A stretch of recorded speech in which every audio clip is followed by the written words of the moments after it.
Salam sejahtera untuk kita semua, shalom dan salam kebajikan dan selamat pagi ya. Maaf, nggak lihat aku bendera kita jatuh.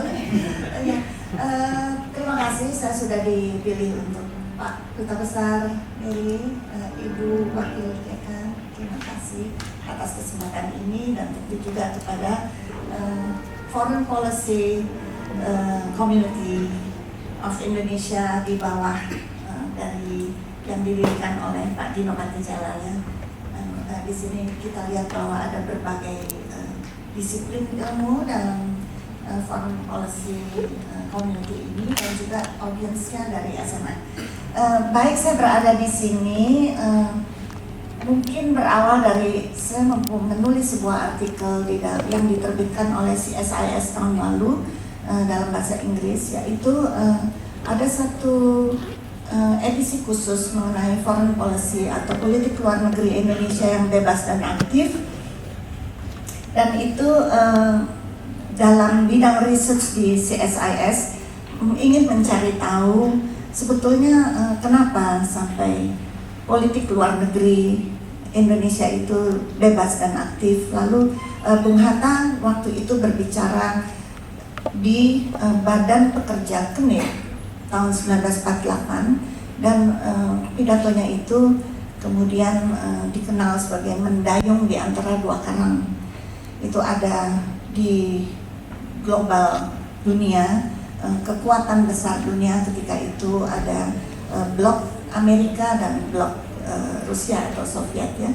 Jadi di dalam Badan Pekerja KNIP, seperti kita tahu bahwa KNIP itu Komite Nasional Indonesia Pusat yang mewakili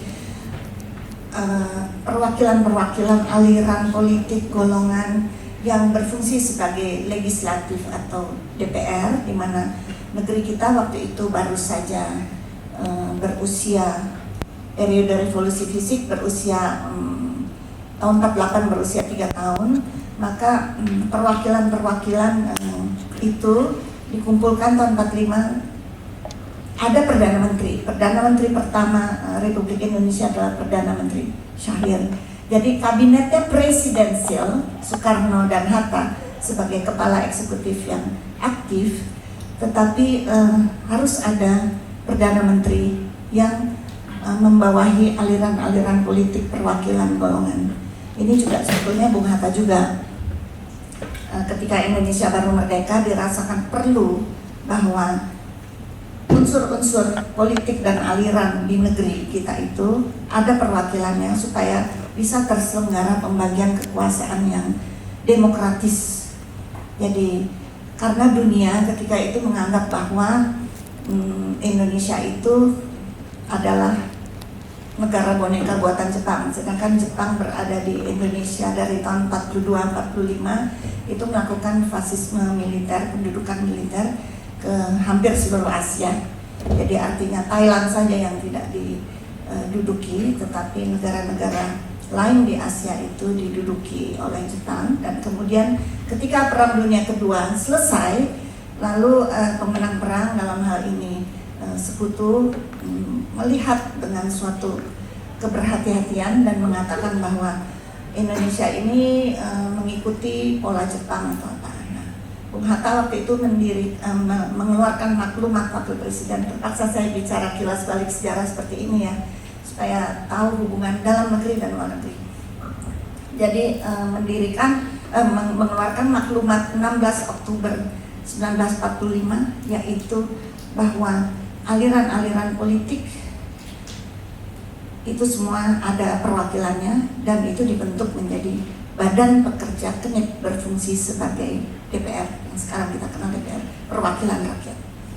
Nah, ini eksekutifnya Soekarno dan Hatta. Lalu DPR-nya ada pimpinannya, yaitu ada Perdana Menteri Syahrir.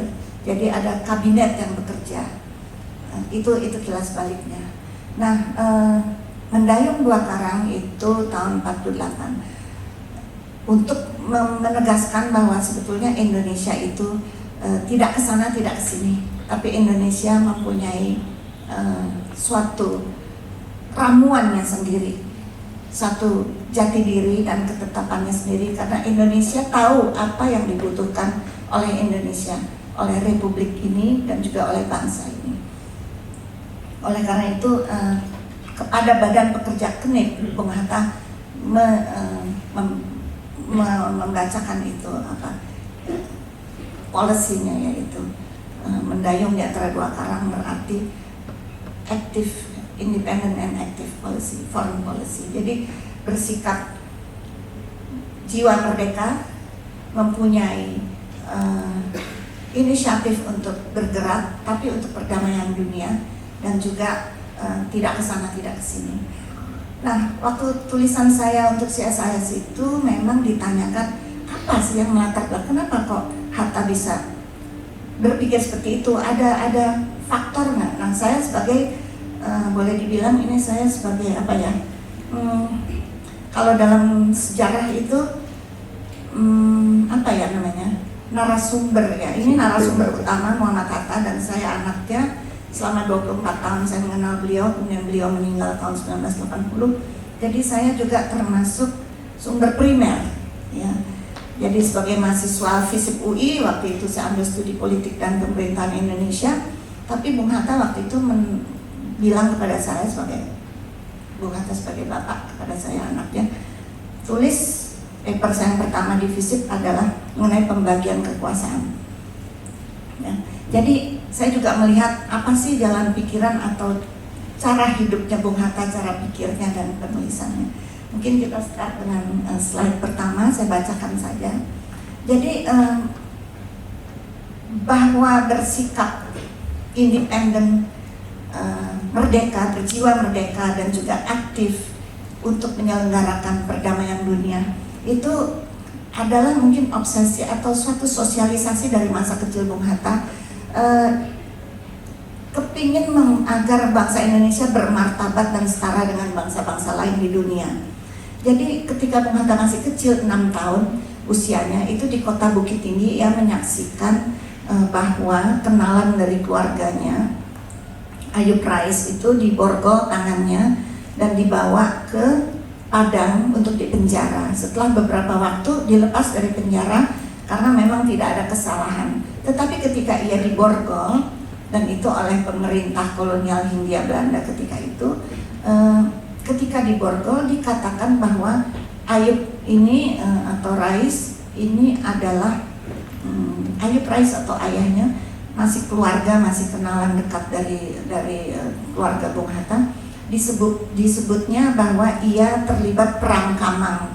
Memang di dekat situ ada wilayah yang namanya Kamang, dan itu terjadi pemberontakan. Tetapi tempat Rais itu jauh dari Kamang, tetapi dia dipenjara. Dia ditangkap untuk dipenjara di Padang. Di situ ia melihat bahwa sudah ada ketidakadilan dan dia benci sekali waktu itu. Dia mengatakan benci. Slide berikutnya. Nah, pemandangan itu atau memori itu menetap, dan maka Bung Hatta juga selalu merasakan bahwa harus mempunyai pendirian, kesetaraan, dan juga harus menjadi bangsa yang dihargai. Jadi semangat kebangsaan ini kemudian berkembang. Bung Hatta mendengar pidatonya Abdul Muiz tentang kebangsaan, dan juga sebagai pelajar banyak baca juga dan banyak bergaul. Di sepak bola juga berorganisasi ketika usia 14-16 tahun, berorganisasi. Di situ pembicaraannya juga banyak mengenai bagaimana bisa melakukan olahraga yang baik dengan administrasi yang baik, organisasi yang baik. Jadi pemuda itu harus tumbuh sehat dan berpikiran besar dengan upaya sendiri. Nah, kedatangan Bapak Abdul Muiz mengenai nasionalisme dan juga Nazir Pamuntjak itu menyebabkan Bung Hatta semakin merasa bergelora. Ia duduk dalam Yong Sumatera. Ketika itu ada Yong Ambon, Yong Celebes, Yong Sumatera, Yong Java. Waktu SMA di Jakarta, di Batavia ketika itu, salah satu teman bicara yang dari Sumatera Barat, dari Bukit Tinggi, Bahder Johan, yang kemudian jadi dokter, itu mereka selalu bicara tentang bagaimana ya membuat bangsa ini maju, bermartabat, apa yang kita harus lakukan. Slide berikutnya. Nah, mungkin saya loncat ke sini, tapi ketika di negeri Belanda tahun 1924, Bung Hatta itu datangnya ketika umur 19 tahun. Ia di negeri Belanda sekolah di Rotterdam Handelshogeschool, sekolah tinggi dagang. Tapi kemudian di sekolah itu, di perguruan tinggi itu, ia malah mengambil hukum dan juga administrasi negara sebagai tambahan, karena merasa bahwa kita harus bangun Indonesia, kita harus mengatasi keterbelakangan yang diimpose oleh penjajah, bahwa bangsa kulit coklat itu bodoh, jadi pendidikan juga lama sekali. Kalau boleh masuk sekolah Belanda, anak-anak Indonesia beberapa dipilih di negeri Indonesia, tapi dilama-lamain. Jadinya harusnya sekian tahun sudah bisa meloncat ke kelas yang berikutnya, tapi dilama-lamain. Jadi dikasih tapi juga ditahan. Nah, itu ada di dalam memoirnya Bung Hatta. Bung Hatta menulis riwayat hidupnya untuk negeriku, di situ bisa dibaca sendiri. Nah, terus waktu di negeri Belanda itu, Rotterdam Handelshogeschool kemudian menjadi cikal bakal Erasmus University yang sampai sekarang masih terkenal di Rotterdam, dan di sana ada Hatta Building di sana. Jadi dibangunlah Hatta Building untuk international students yang baru datang. Tahun pertama mereka tinggal di Hatta Building itu, karena Bung Hatta sebagai foreign student yang kemudian harum namanya dan orang Belanda bangga atas itu. Nah, jadi ia sebagai mahasiswa dalam organisasi waktu itu masih perkumpulannya namanya masih Hindia Belanda. Lalu Bung Hatta menjadi ketua umum di perkumpulan itu, ia merubah menjadi Perhimpunan Indonesia. Dalam ini saya mungkin sedikit bacakan. Jadi prinsip bahwa merdeka itu sudah ada di dalam pidatonya itu tahun 1924, dan ia memperkenalkan bahwa lihatlah kepada global politik yang terjadi, bahwa sebetulnya ada Turki, ada Afghanistan, ada negara di Asia Minor, begitu mereka lama-lama menjadi lebih kuat sehingga terpaksa ada treaty dengan Rusia. Jadi di situ kita lihat bagaimana dinamika hubungan internasional. Jadi negara-negara yang bagaimana Turki sendiri ada mengalami suatu dinamika, itu Bung Hatta bahas sebagai mahasiswa. Lalu di sebelah sana di Eropa yang dulu kekaisaran Empire Austria, lama-lama dia pecah-pecah menjadi negara kecil-kecil, tapi masing-masing independen, masing-masing merdeka. Jadi konsep merdeka berdaulat itu sudah menetap, dan itu sangat sesuai dengan obsesinya bahwa Indonesia tidak boleh dijadikan di negerinya sendiri dijadikan budak atau dijadikan bahan yang diperas nanti hasilnya untuk luar negeri, untuk Eropa, untuk negeri Belanda, tapi bangsa Indonesia sendiri berada di strata bawah. Tidak, jadi harus ada kesetaraan dan keadilan. Nah, itu pidatonya itu sudah menjelaskan mengenai apa yang terjadi, bahwa nanti satu waktu di dalam pidato tahun 1924 itu Bung Hatta mengatakan nanti satu waktu akan menjadi Pasifik berperan. Dia melihat bahwa ini nanti gerakannya Pasifik akan berperan. Nah, pada waktu itu bangsa Timur semakin kuat, nanti akan terjadi suatu harus ada satu negosiasi ya. Nah, jadi dalam hal ini harus ada suatu perimbangan kekuatan yang membuat perhitungan-perhitungan tersendiri. Di situ Indonesia bisa berperan. Itu tahun 1924. Jadi sudah ada konsep mengenai kesetaraan, kemerdekaan, dan menentukan nasib sendiri. Sama percaya diri. Jadi di situ tidak disebut kita harus violence, kita harus berontak, tidak ada. Tetapi adalah menggalang kekuatan. Nah, pada waktu tahun 1928, Bung Hatta itu sebelumnya Bung Hatta itu sudah hadir di dalam Liga Imperialisme Liga menentang imperialisme dan kolonialisme, itu di Bierville di Belgia. Kemudian juga sambungannya ada bicara di Gland di Swiss, sama di Perancis. Di Perancis untuk organisasi yang kaum buruh, kaum wanita yang bergerak sadar akan harkat. Jadi di situ lagi-lagi juga humanisme penting, kesetaraan penting, dan hubungan internasional penting, sama merdeka, sama menggalang kekuatan sendiri. Dalam pertemuan-pertemuan internasional itu, jadi ada kerja kelompok dan juga ada dipimpin oleh Bung Hatta juga tahun 1927. Contohnya di situ ketemulah Bung Hatta dengan tokoh-tokoh yang dari negara-negara dulu Afrika masih dijajah, ya, Cina juga. Jadi mereka sudah bicara mengenai kekuatan bangsa, menggalang bangsa.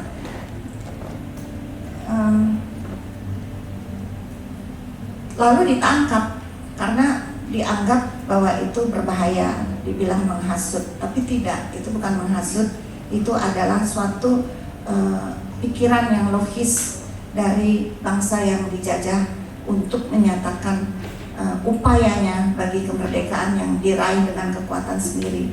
Maka di situ isu yang menjadi penting adalah bangsa Indonesia harus menjadi master, harus menjadi tuan di negerinya sendiri. Itu dalam pidato Indonesia Merdeka, sehingga ketika itu pengadilan Belanda membebaskan Bung Hatta dan kawan-kawannya Perhimpunan Indonesia dari tuduhan melakukan penghasutan atau jelas ini suatu organisasi yang terencana untuk menunjukkan kita punya identitas, kita punya cara kerja, punya tujuan kemerdekaan, dan juga untuk tujuan humanisme, dan pada akhirnya adalah untuk persahabatan dunia. Nah, waktu saya sudah bicara tadi mengenai UNEP itu, kita lihat selanjutnya, ya, rasa percaya diri setara dengan bangsa lain, dan mungkin saya bisa sedikit, ya karena saya nggak duduk ya, tapi tahun 1953 itu Bung Hatta membuat tulisan untuk mempertegas posisi politik luar negeri Indonesia. Itu di dalam majalah Foreign Policy yang diterbitkan di Amerika. Itu tahun 1953. Jadi saya bacain aja ya mungkin ya. Jadi Indonesia itu mau bekerja sama seluruh dunia, ibaratnya ya. Ya, jadi slide berikutnya mungkin. Oh ya, jadi Indonesia ingin bekerja sama dengan seluruh dunia. Indonesia baru saja lepas dari penjajahan, maka Indonesia merasa perlu merancang kebutuhannya sendiri. Nah, ini kembali kepada pidato yang mendayung di antara dua karang. Di sana ada, di sini juga di Foreign Policy yang ditulis itu, ada negara-negara yang sudah maju dengan mempunyai prestasi-prestasi, tapi tidaklah harus mengikuti kepada salah satunya. Nanti kita sendiri apa? Kita mempunyai suatu studi sendiri apa yang kita butuhkan sebagai negara, dan negara-negara lain semua dapat kita jadikan sahabat untuk kita perlunya apa, pembangunan Indonesia perlunya apa, dan di mana di sini kita bersikap aktif dan tidak menjadi salah satu bawahan dari negara-negara lain. Pembangunan di negara lain bagus, boleh jadi bagus, tapi belum tentu itu cocok untuk Indonesia. Jadi kita bisa mengambil sedikit dari negara itu, sedikit dari negara lain dalam kerjasama ekonomi, dan juga mereka harus memahami bahwa kita adalah negara yang menjunjung tinggi perdamaian dunia. Karena itu juga ketika prinsip bahwa itu sebetulnya juga pengejawantahan dari preambul UUD 45. Selanjutnya, bahwa kita itu sebagai, tadi udah disebut juga dalam pidato, bahwa kita itu menjunjung tinggi perdamaian dunia, dan juga di situ dalam filosofi bangsa kita adalah humanis, bangsa yang humanis dan bangsa yang sosialis, yang berkeadilan, adil, makmur. Karena itu kita punya state philosophy ya, kita punya Pancasila itu, coba kita renungkan dalam-dalam bahwa kalau kita dari ketuhanan yang Maha Esa, kita selalu sadar adanya Tuhan, kita nggak melenceng ke sana ke sini. Kemanusiaan itu jelas, kita tidak menindas bangsa lain. Kebangsaan kita jelas, kita mempunyai persatuan. Kerakyatan ya kita mempunyai semangat untuk demokrasi di dalam, dan juga kita bekerja sama dengan pihak luar negeri secara adil. Dan kemakmuran itu adalah, keadilan dan kemakmuran adalah tujuan dari kenapa Indonesia merdeka dan bagaimana keberlangsungan. Tapi yang penting di sini yaitu to seek fraternity among nations, yaitu terus ada lagi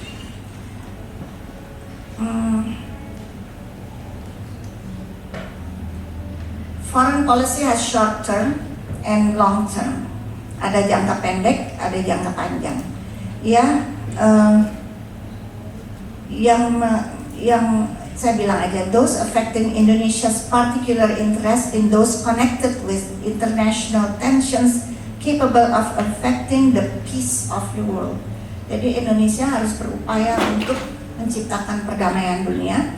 But long-term objective will require a change in the spirit of international thinking, and morality must also be emphasized in order that they will receive attention. Jadi intinya kalau kita melihat begini adalah suatu sifat yang damai dan saling menolong di dunia internasional. Lanjut lagi. Ya ini baca sendiri ya yang preambul UUD 45. Lanjut lagi. Ya.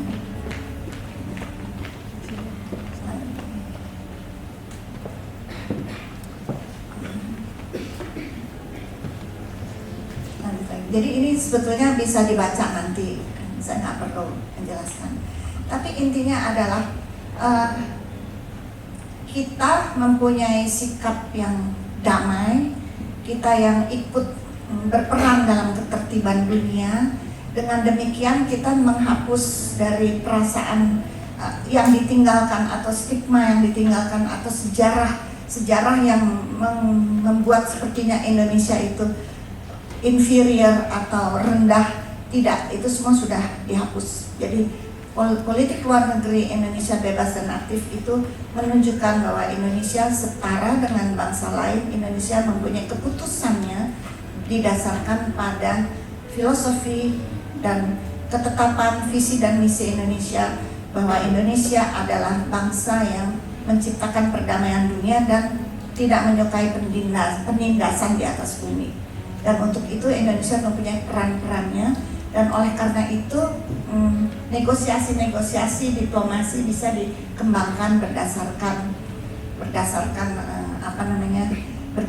prinsip-prinsip itu.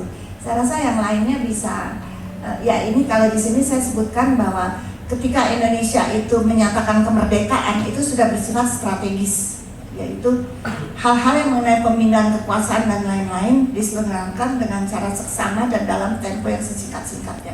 Jadi semua itu harus diperhitungkan, harus tahu apa yang mau dikerjakan, dan juga ada dampaknya yang baik. Oleh karena itu yang strategis berikutnya, Indonesia menunjukkan bahwa ikut menyelenggarakan perdamaian dunia. Juga pada tanggal 17 September mendirikan PMI, Palang Merah Indonesia. Indonesia waktu itu belum menjadi negara yang diakui secara de jure, tapi de facto sudah merdeka 1 bulan sebelumnya, mendirikan Palang Merah Indonesia, dan itu inisiatif Bung Hatta supaya mendekatkan pada dunia internasional.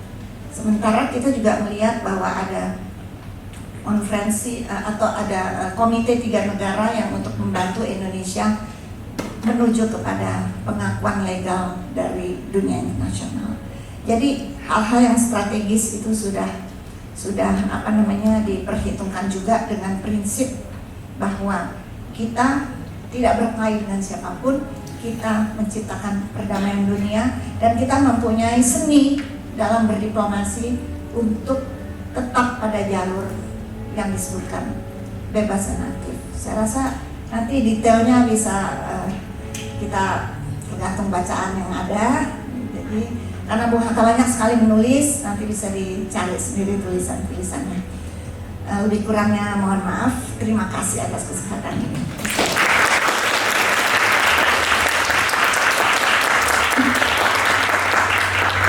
Baik, terima kasih Bu Halida untuk seminar yang terakhir.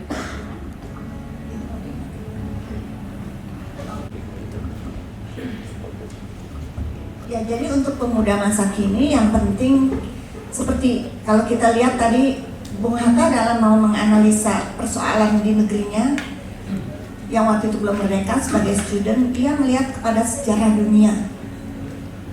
Banyak referensi yang diberikan untuk sampai kepada kesimpulan-kesimpulan dan juga pengalaman masa kecil yang menetap adanya ketidakadilan yang terjadi akibat penjajahan.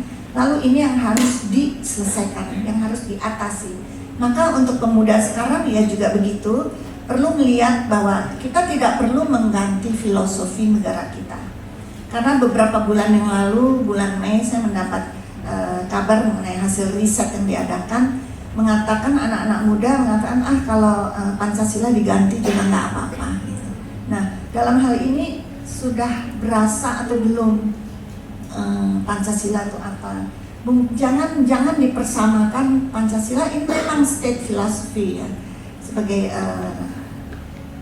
dasar negara, tetapi itu bukan indoktrinasi, itu adalah way of life kita, cara hidup kita, karena itu diformulasi sampai bisa tersusun 5 itu sebetulnya karena sifat kita ya begitu itu. Nah, sebagai pemuda Indonesia di jurusan manapun juga, ketika melakukan suatu upaya atau suatu usaha untuk memperbaiki kehidupan kita, untuk membuat kualitas kehidupan masyarakat lebih baik, maka harus ada rambu-rambunya itu, dan juga melihat sejarah, dan dalam hal ini betul-betul lihat referensi yang bertanggung jawab ya. Bukan opini yang begitu banyak, karena sekarang tersebar opini, ada jurnalisme jalanan ya, jadi harus benar-benar, apalagi di dalam kampus ini dan kampus-kampus Indonesia lainnya, itu kan yang dikembangkan adalah cara berpikir yang bertanggung jawab, kritis dan bertanggung jawab. Maka kepustakaan itu penting ya. Ini Bung Hatta kalau nulis satu artikel juga referensinya banyak, lihat sana, lihat sini, ini bisa diambil, ini bisa jadi bahan analisa. Tapi juga terutamanya hatinya dibuka dan lihat banget bahwa Indonesia ini punya apa. Ya, Indonesia punya prinsip, dan juga jangan mudah diobrak-abrik dari luar. Baik, terima kasih banyak Bu Halida untuk jawabannya. Jadi mungkin untuk para hadirin sekalian bisa terus diingat ya, apapun yang telah menjadikan dari semangat Bung Hatta ini sendiri di masa sekarang, dan kita perlu banget nih untuk bersikap kritis, untuk bersikap berani dan tidak mudah diombang-ambing oleh challenges yang ada di luar sana. Dan mungkin karena itu kita akan buka sesi tanya jawab ya Bu dengan para hadirin. Untuk para hadirin sekalian yang ingin bertanya langsung kepada Bu Halida, boleh langsung angkat. Pertanyaannya bagus, terima kasih. Jadi untuk yang pertama, itu sebetulnya Indonesia bukan disebut netral, it's beyond that ya. Kalau netral itu sitting on a fence, lihat aja gitu, udah nggak berbuat apa-apa. Tetapi kalau Indonesia dari awal itu adalah negara yang cinta damai dan menciptakan perdamaian dunia, mengupayakan itu dengan segala upaya yang based on humanity, pada kemanusiaan. Karena kemanusiaan itu adalah juga bagian dari filosofi bangsa ini yang kita lihat pada ini dasar negara kita. Jadi sebetulnya preambul UUD 45 itu penting banget, itu tidak cuma ditempel di sana, tapi itu adalah yang harus kita resapi sebagai setiap bangsa Indonesia. Itu yang pertama. Dan mengenai KTT non-blok ya, yang itu sebetulnya ketika Indonesia berada sebagai negara yang masih dijajah, semangat untuk bangkit sebagai negara merdeka yang bisa menentukan nasibnya sendiri, itu sudah, perasaan itu sudah menjalar dari tahun 1920-an. Karena itu Bung Hatta di dalam pidatonya sebagai Ketua Perhimpunan Indonesia tahun 1924 itu sudah ngomong, dan juga sudah dalam Liga Imperialisme, melawan imperialisme dan kolonialisme, itu sudah melihat bahwa nanti pada satu waktu Pasifik ini akan berperan, akan terjadi pergeseran, kekuatan itu akan ada di Pasifik, dan negara-negara ini dan Indonesia terkait dengan Pasifik itu.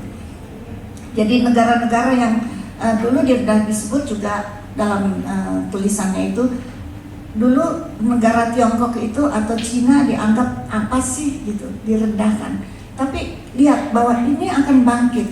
Nah, semakin bangkit Afrika ya, di sana ketemu sama mahasiswa-mahasiswa atau perwakilan-perwakilan bangsa ketika itu semua masih dijajah. Mereka duduk dalam forum anti imperialisme, anti kolonialisme, itu sudah melihat bahwa kalau kita bersatu, unity gitu, kita bersatu, kita punya faham yang sama, percaya diri sendiri, kita bangun kekuatan, maka kita akan menjadi suatu, bukan blok-blokan, tapi kita akan menjadi satu kekuatan yang bermanfaat untuk kualitas kehidupan bangsa, yang bukan hanya dulu hanya melihat kulit putih yang hebat, tidak, tapi ini bangsa-bangsa di Afrika dan di Asia itu bisa hebat. Dan ini seednya, benihnya itu sudah Hatta sebutkan tahun 24, tahun 27. Jadi itu semua akhirnya dikembangkan sehingga ketika juga Indonesia sudah diakui kedaulatannya oleh dunia internasional, itulah saatnya untuk lebih bekerja sama. Justru karena independent and active foreign policy itu, maka bisa bekerja sama dengan semua negara yang ada. Waktu antara 45-49 aja juga udah ada kerjasama. Indonesia bantu kirim beras ke India, India juga bantu pesawat terbangnya untuk kepentingan Indonesia berjuang di dunia internasional. Udah saling bantu begitu. Jadi itu ya yang pertama. Terus yang saya kok lupa ya yang keduanya. Oh, ini ada ahlinya, ini ada Bapak Duta Besar. Jadi nanti bisa. Jadi tapi saya bisa bilang secara yang belakangan ini, saya tetap melihat bahwa politik luar negeri Indonesia yang bebas dan aktif itu secara konsisten tetap dijalankan. Dan mungkin kita bisa melihat 2 minggu belakangan ini ya, di mana Indonesia melalui Menteri Luar Negeri secara tegas mengatakan sikap itu yang menunjukkan bahwa Indonesia membela perdamaian dunia.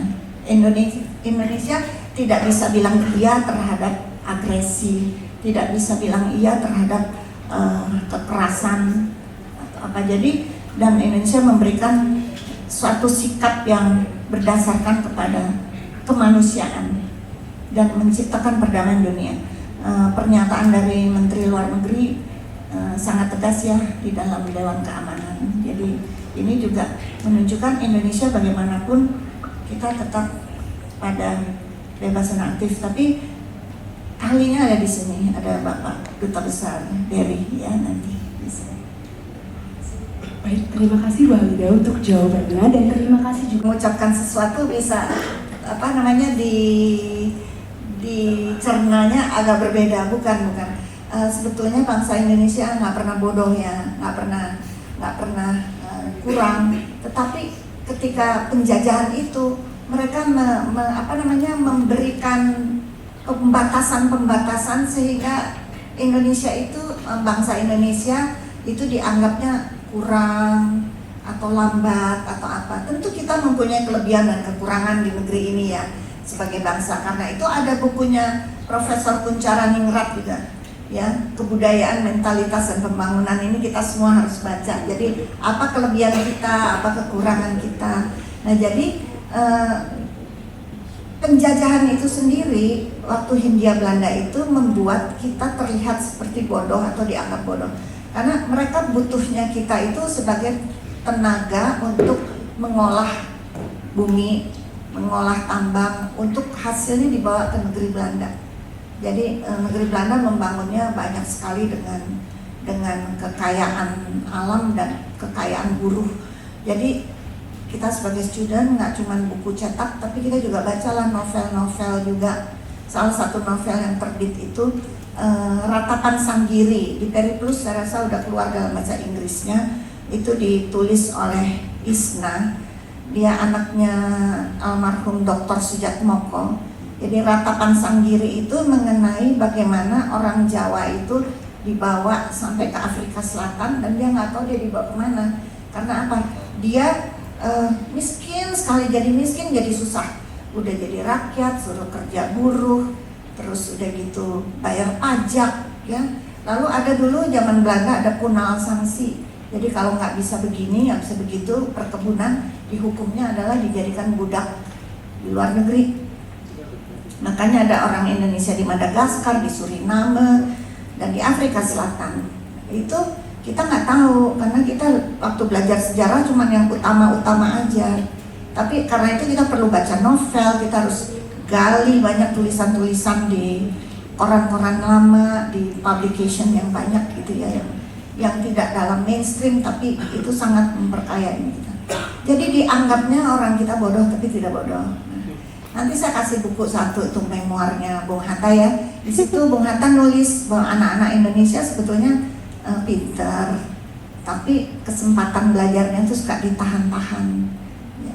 Jadi dalam satu kelas misalnya kayak Bung Hatta cuman sedikit, dia sebagai orang pribumi kulit coklat, sedikit temennya sekelasnya orang kulit putih, tapi ternyata mereka yang orang kulit coklat itu pinter-pinter gitu ya. Cuman itu kan tidak direcognize. Nah seperti sekolah kedokteran Stovia itu kan sekolah dokter untuk orang Jawa gitu, tapi sebetulnya orang Indonesia bisa sekolah kedokteran secara umum. Nah ada juga yang ke Eropa. Nah kita juga tahu bahwa Dr. Sutomo tahun 22 kemudian juga di Eropa memperdalam spesialis tertentu di Eropa. Nah kalau udah di negeri Eropa, di Eropa itu suasananya udah beda, bukan suasana penjajahan lagi. Itu hak-hak asasinya udah lebih diperhatikan. Jadi bisa sekolah dan orang-orang kita pinter-pinter. Nah, oleh karena itu kita sekarang kalau sebagai pemuda-pemudi, kita sekarang jangan liatin artis-artis apa itu deh. Kita sekarang promote bagaimana promosikan ini tulisannya bagus, ini hasil researchnya bagus. Jadi yang hal-hal begitu kita bisa sebagai kaum muda yang ada bisa membuat suatu visi, satu dream, impian. Oh dulu Korea tahun 71 sama kita ya, keadaan ekonominya sama-sama gitu levelnya. Tapi sekarang dia udah ahli teknologi sekali. Jepang juga boleh berhitung ini, wah kok Korea jadi maju sekali. Dulu kan Jepang gitu. Nah jadi kita juga bisa membuat impian itu menjadi kenyataan dengan kemampuan bangsa Indonesia. Kita juga bangsa yang menjadi melek teknologi, suka teknologi, tapi kita mempunyai kearifan lokal yang tertentu. Nah waktu zaman Belanda juga, orang Belanda karena kepentingan kepada negeri ini, negeri jajahannya, dia membuat suatu pemetaan tanaman ini cocok di mana, tanaman ini cocok di mana, tanah ini bisa untuk apa. Nah kita sekarang juga jangan hanya jadi terlalu pragmatis sehingga melupakan apa yang sosiologisnya, sosiologi ekonominya Indonesia, lalu apa yang menjadi ciri budayanya Indonesia, kearifan lokal yang bagaimana. Nah ini semua menjadi tugas dari kaum muda seperti Anda.